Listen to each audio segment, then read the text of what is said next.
En una familia, José Antonio Torres, precandidato presidencial. ¿Qué dice José Antonio? Muchas gracias, siempre es un gusto estar en PBO y más aún una coyuntura en la que mi precandidatura a la presidencia de la República se está fortaleciendo con el apoyo de las bases del partido, ¿no? ¿Cuántos precandidatos hay en el Somos partido? 15 precandidatos presidenciales inscritos dentro del plazo establecido por el Tribunal Nacional Electoral del APRA. Las elecciones son el 30 de noviembre y tienen derecho a sufragar los militantes inscritos en el ROP, o sea, el Registro de Organizaciones Políticas del Jurado Nacional de Elecciones. ¿Cuántos militantes van a ir a Aproximadamente 45.000 a nivel nacional. Un militante y un voto. Un militante, un voto, y se eligen la plancha presidencial, las listas al Senado, a diputados y Parlamento andino, ¿no? ¿Por qué es necesario, José Antonio, que tú te lances Bueno, es una decisión que me tomó un tiempo analizarla, valorarla, y muchos me animaron a que sea voz en este proceso interno, porque era necesario puntualizar algunas ideas fundamentales que Aya Latorre a lo largo de su larga trayectoria política enarboló como fundamentos del aprismo continental.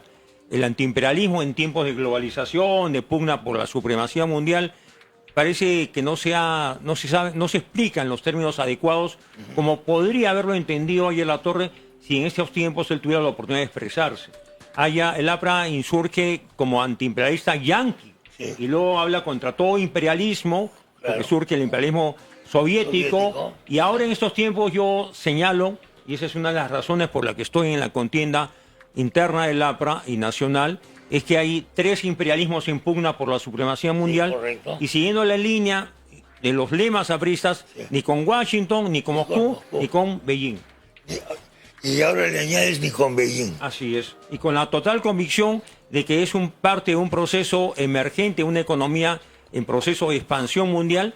Aya Latorre entendió que el imperialismo no era la fase superior del capitalismo en América Latina, sino la de Lenin, sino por el contrario era la fase inicial, embrionaria, de un capitalismo que surgía en base a la inversión extranjera, a la explotación de recursos naturales en el norte de la serranía peruana, ¿no? Curiosamente, si los chinos han conocido obras de Aya, los chinos también, ¿eh? Sí, seguro que sí. Pero la historia le da la razón con la propia China. Totalmente. Esa prueba más concreta que Mao pensó tener un país agrario en pobreza extrema, sí, y cuando surgen las reformas económicas después de la muerte de Mao, que ocurre en 76, hay una pugna por el poder, ¿no? La viuda enfrentada a los renovadores, a los reformistas, que para ellos eran los traidores. Los traidores. Pero son los que han permitido este desarrollo capitalista impensado hace 50 años. Exactamente. Exactamente. Entonces ahí le dan la razón a Aya Latorre, porque la primera fase no es ni el proletariado ni el campesinado, sino es el imperialismo que introduce el capitalismo. Así es, el imperialismo que en su proceso de expansión, de busca de nuevos mercados y recursos naturales, ¿no?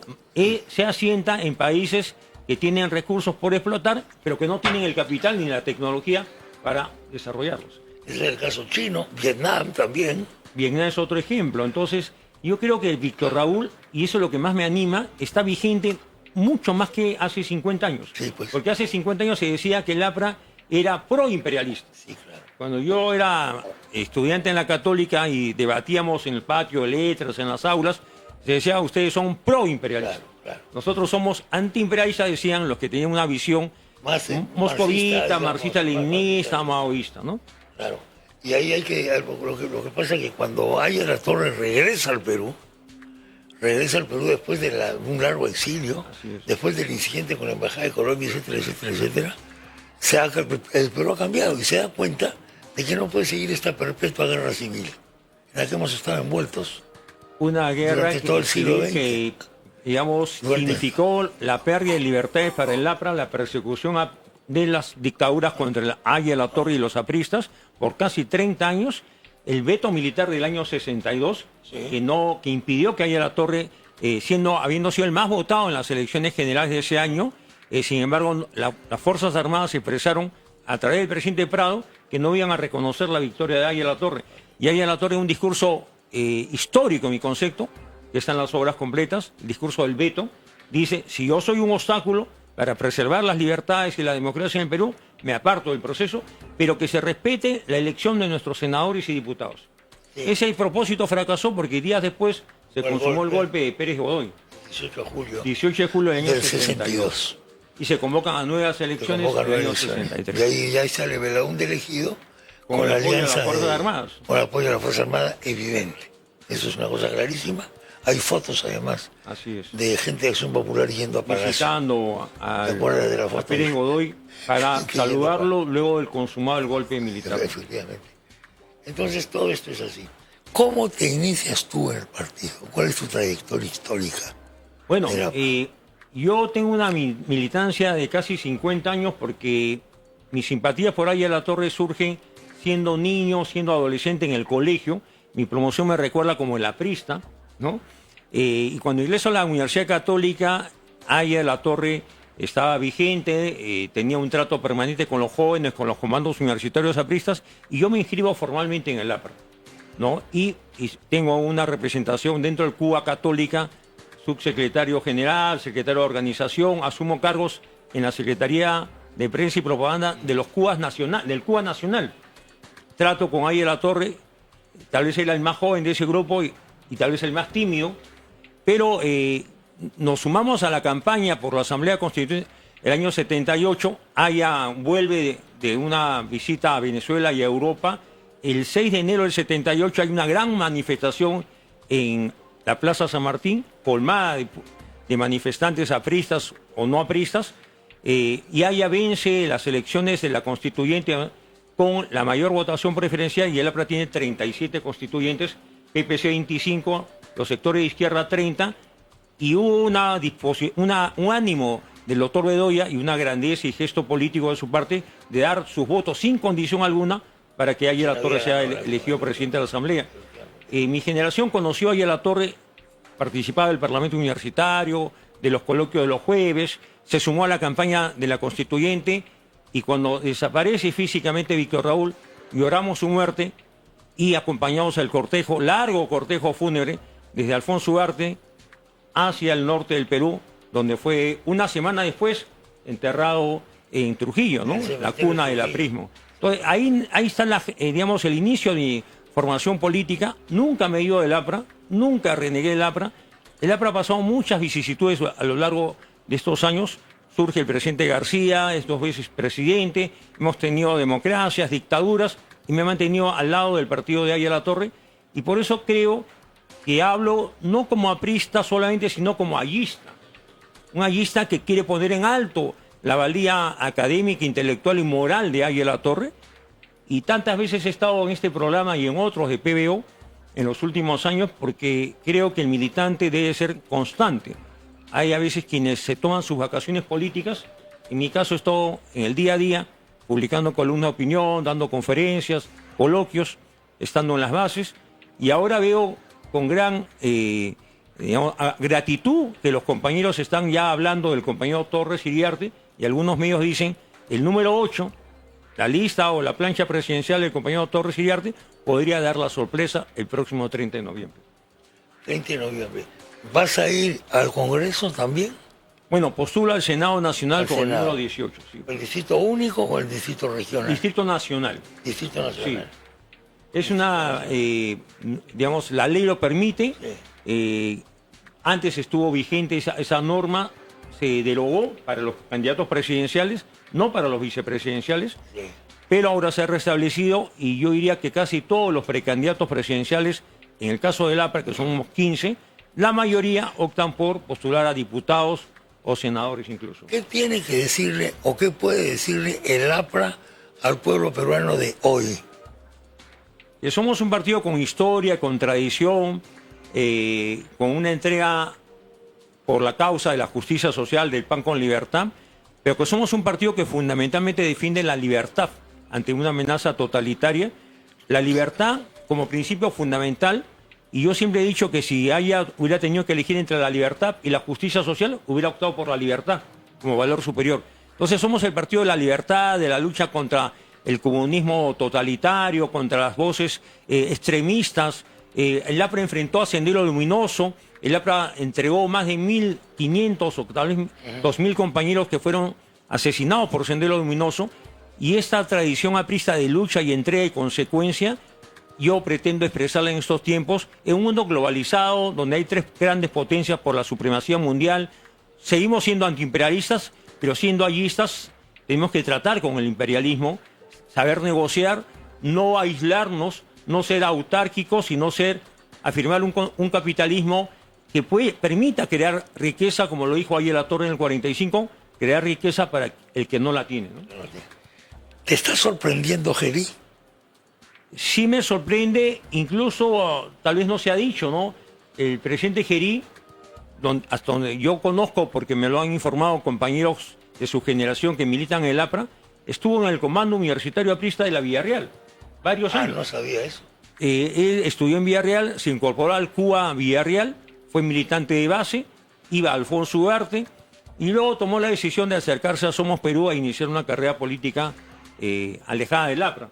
Pero creo que el APRA ha sido el semillero de muchos políticos que luego tomaron otro camino. El APRA ha sido el gran partido que sembró ideas. Ya no fue comprendido más de una vez, fue vetado, hubo fraudes, persecuciones, destierros, el asilo en la Embajada de Colombia que duró más de 5 años, pero al final de su vida firmó la autógrafa de una constitución, la del 79, que era, digamos, la conciliación de dos grandes visiones, ¿no? La social cristiana y la aprista. En un mundo donde aún había bipolaridad, muro de Berlín, la URSS estaba vigente.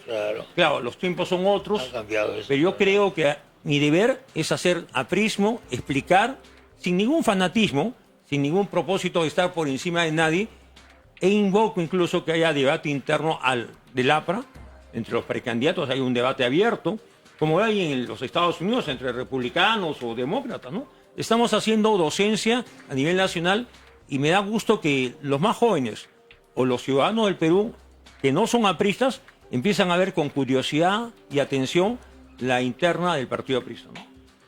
Bueno, hay que recordar al público que la interna es el día 30 de noviembre y que José Antonio Torres Iriarte, quien les habla, es precandidato a la presidencia en la plancha que se le ha asignado el número 8. ¿Qué otro partido tiene internas un hombre y un voto? ¿Un militante? Que yo sepa, ninguno, porque de los más de 35 partidos, en el caso que hemos tenido de Renovación Popular, sí, me parece que hubo una mala gestión de su personero y ahora están obligados a convocar a una interna parecida a la del APRA, pero no estoy seguro.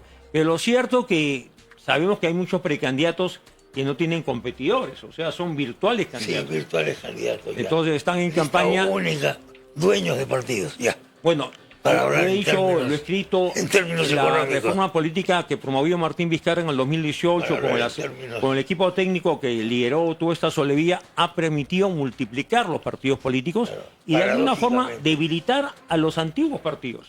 Paradójicamente, porque se suponía que lo que había era que democratizar a los partidos. Claro, fortalecer la democracia interna, el liderazgo renovado, el debate interno. Eso es lo correcto. Yo no creo que en partidos que tienen ya virtuales candidatos presidenciales ese debate se dé, porque casi hay una hegemonía o un liderazgo único, ¿no?